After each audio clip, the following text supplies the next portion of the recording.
I haven't been this disappointed in a long time. And I watched the Book of Boba Fett. The following is a world-class Bullshitters exclusive.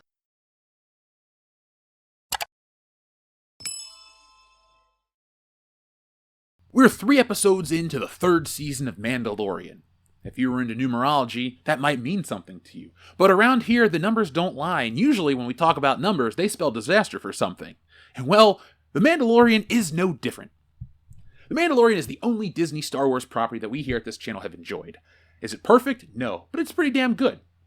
We've liked it enough to buy some action figures of Bill Burr and the Mandalorian, but Baby Yoda, while he's cute, isn't that cute. None of us have bought anything with Baby Yoda, and that probably won't change. But we don't want the character to go away anytime soon. When Season 2 dropped, so did the quality. Season 2 loved to have these little episodes that acted as backdoor pilots for shows we're never going to get. Fans were hoping this would change with Season 3, and after the first 2 episodes, they had nothing to fear. But now here we are, the 3rd episode. We talked about disaster earlier. Well, it's time to talk about disaster again. Again, this season started out incredibly strong. The Mandalorian was on his journey to get cleansed in the waters of Lake Minnetonka, or whatever the hell the Mandalorian mines are actually called. And guess what? He did it. I was concerned that we were going to get a whole season of him searching for water. And then he would find it, and it would be over. But we're a third of the way through the season, and his goal is complete. Meaning, this story for the Mandalorian is open to many other possibilities, which is exciting, right? So what do? Well, they start out with the Mandalorian in an awesome spaceship battle. And I do mean awesome. That spaceship battle with the TIE fighters was great. It looked great. It had a lot of action. It was fun to watch. I thought, holy shit, 53 minutes of this? Finally, they got it right. Here we go, Disney Star Wars. And after 8 minutes, it cuts to Coruscant, and it doesn't go back until the final couple seconds. My God, they turned Mandalorian into Andor, which no one wants. Andor can get all the praise and the accolades, but don't make the Mandalorian more like it.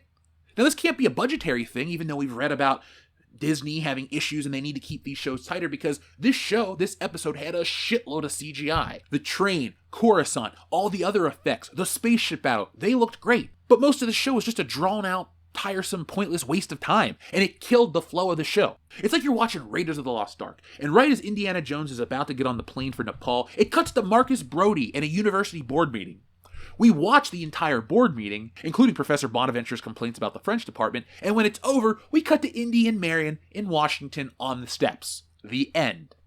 A lot was missed. Here we cut away from something interesting and spend 38 minutes of 53 following the scientist from Season 1. Why? He died at the end, so it's not like this character is going to go anywhere else. That character wasn't even that interesting to begin with in the first place. Star Wars has had mad scientists and weird, creepy things. We've had the Kaminoans, we've had, well, just the Kaminoans, but they were fine. That was the point. Star Wars is a different type of science fiction. It's space fantasy, not science fiction. You know, all these spin-off shows are stupid, especially after they got rid of Cara Dune, aka Gina Carano. The one character that we wanted a spin-off for was her. But due to stupid political reasons on the part of Disney, they got rid of her, because the internet scared them into firing her. And so, we're left with a Cara Dune-less show, which kinda could use Cara Dune right now.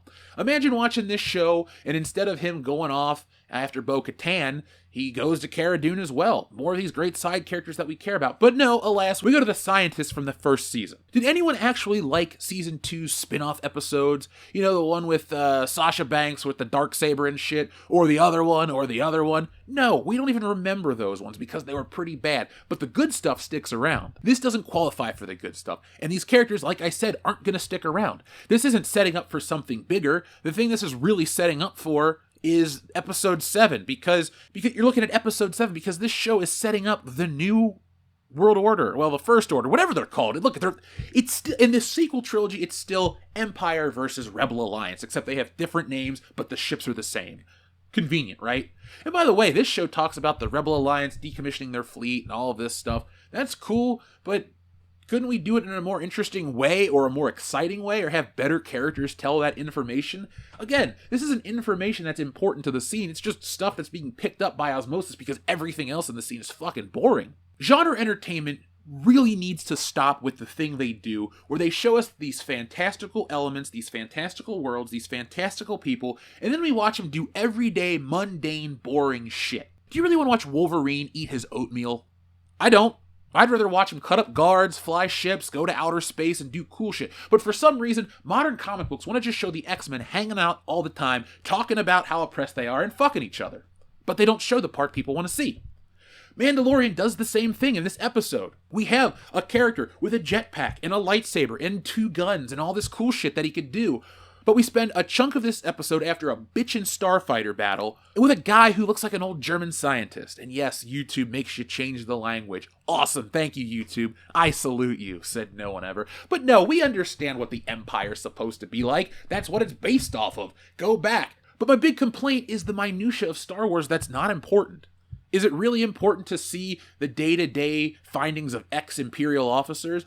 It sounds like it could be interesting, but it wasn't executed well. If it was executed well, there would be no reason to make this video. We would all be excited. We'd be pumped. Oh man, that was a great detour into something really important and impactful. No, this is again that schism we were talking about in the previous video. Mandalorian fans versus Andor fans. And it's really just the critics online. It's very similar to how it is in the video game industry. There's the games for gamers and the games for the journalists. Games like The Last of Us are games for journalists. They want these rich, complex stories, which, that's an important part of gaming. We all want that. But that's enough for them. They'll be satisfied with quick time events, boring walking scenes, shitty action, and no important gameplay. What they care about is the story. Awesome. If you want the story, go read a fucking book or watch a movie. I want to play a video game. So when I watch Andor, I'm happy with the drama. I'm happy with the tension. I'm happy with the day-to-day events of the Empire as we're building towards the destruction of the Death Star. I'm there. I'm on board for that story. What I'm not on board for is when you take a show that's essentially your Adventure of the Week story where the character fights monsters and creatures of, epic proportion, other aliens, pirates. Like, The Mandalorian is not the type of character to sit down and put him in a deep philosophical conversation about the Empire and the Rebel Alliance and the efficacy of their tactics and all that other shit in the day-to-day. No, it's a high adventure series, and it's not for kids, it's for every Star Wars fan, because Star Wars is a high adventure film. We have to stop acting like Star Wars was always about the politics and the Senate and this and that. There's one line in the original Star Wars about the Imperial Senate and the bureaucracy and the Emperor and the governors and all that shit, and in one sentence, you know exactly what's going on. They don't cut in the original Star Wars to Coruscant or Imperial City or whatever it was going to be called back then to then show you the Senate for 45 minutes and talk about this crap. No, that's the shit they put in the prequels that people complained about. Look, all Star Wars ain't created equal. And yes, I was there for the prequels. And yes, I'm nostalgic for parts of episode 1 and 3 and 2 can go suck a dick. But the shit that we complained about back then is still getting made today, and we're still complaining about it. Star Wars was never about people in robes talking about the importance of politics. No, Star Wars was an old universe that looked lived in. Star Wars is a Western underneath it all. That first Star Wars film is a Western in space. Han Solo is the space cowboy. How do you not see it? All he needs is a fucking hat. Well, if you put a hat on him, he becomes Indiana Jones, and that's a whole other movie, but we'll talk about that later. But The Mandalorian is a Western show. It knows what it is, or it used to, and now it's this. So, I don't know what they're going to do moving forward, and I really don't care. This episode really sucked the excitement out of the show for me. Yeah, they pick it up after all this bullcrap, but hear it out, folks. They spend almost 40 minutes with this character, then they kill him, and there's really no threads to go anywhere else outside of, oh, this is where the First Order comes from. Because the New Order, or the Republic, or whatever, they have this thing called the Amnesty Program, and it's really fucking dark. Like, I got kind of uncomfortable watching it because these are supposed to be the heroes of the story, and they have like rehabilitation centers and clinics to cleanse your mind. Even though they'll take the mind flare and they use it on low doses because it's therapeutic, they still use the same mind warping technology and all this shit from the Empire. So if they're going to do a whole show or they're going to do more about that, awesome, but you don't do it in the middle of The Mandalorian. You're literally in the middle of something awesome and you drop to that. Folks, they'd really dropped the ball here. I want to know what you think about this, though, if you're watching The Mandalorian. Not a lot of people are. And look, we didn't make a video on the first 2 episodes because I was waiting for the 3-episode arc. Like I've said before, Andor had its 3 episodes. Obi-Wan did 3 episodes. We did 3 episodes for The Mandalorian. And it's like, that was kind of a waste. Because me, personally, I'm less interested in The Mandalorian now than I was last week. And that's a Disney problem, not a me problem. So, folks, I want to know what you think. 3 questions below. 1, are you watching The Mandalorian? 2, did you like the detour into bullshit? And 3, Who's your favorite character in the show? Sorry, I'm grasping at straws for the questions on The Mandalorian because it sucked. What do you want me to do? Say it sucked again? It wasn't very good. But folks, I don't like when they want to make Star Wars more like our universe. It's a galaxy, it's a long time ago, it's far, far away, and it's not here on Earth. Yes, the characters speak English, but that's just convenient. Where they come from, it's called basic, and it's a language, and that's a story for another day. Hopefully you can get better, but we won't know until later. So folks, till then, do yourselves a favor. Get some good entertainment. Subscribe to WCBS today. What do we have? We have over 1,000 videos with pop culture content that lots and lots of people enjoy. If you're in the mood for some Marvel or DC comic book stuff, we got that. We got geek culture galore. You name it, we got it. WCBS is the epitome of pop culture for a reason. And if you want even more content than the 1,000+ videos, join our membership program because as of today, we're going to be uploading the X-Men animated series interview with the writers of that show. It's well over an hour long. It goes into the details. It tells you behind the scenes information about the show. And it's more than just a group of people talking in front of cameras. This is a fully produced and edited mini documentary. So if you guys want to watch that, join our membership program or our Patreon page. We're not going to be putting this in full anywhere. You'll see snippets, you'll see tidbits, you'll see clips, but you'll never see the full thing unless you join that membership program. So folks, if you feel so inclined, do that right now. But if you can't, just hit that thumbs up button to let YouTube know you enjoy this content and help us fight the good fight against that crazy computer. I'm going to get out of here, and I mean it this time. Be smart, be safe, be cool, but always be excellent to each other. Attention all wrestling fans, get ready for the ultimate fan experience at the WCBS WrestleMania Fan Meetup in Los Angeles, California from March 30th through April 2nd. This event will bring together the biggest event in wrestling and your favorite podcast, as well as diehard fans from all over the world. This is the perfect opportunity for fans to connect and celebrate their love of the sport as well as their love of us. So mark your calendars, grab your tickets, and get ready to suck it and join us live. Don't miss out on the ultimate fan experience of the WCBS WrestleMania Fan Meetup weekend in LA. And if you're not a wrestling fan, there will be other YouTube creator events, including a trip to the brand new Super Nintendo World at Universal Studios. So listen to World Class Bullshitters Live for more updates, and for more information, email worldclassbs@mail.com. Thebestmail.com, jabroni.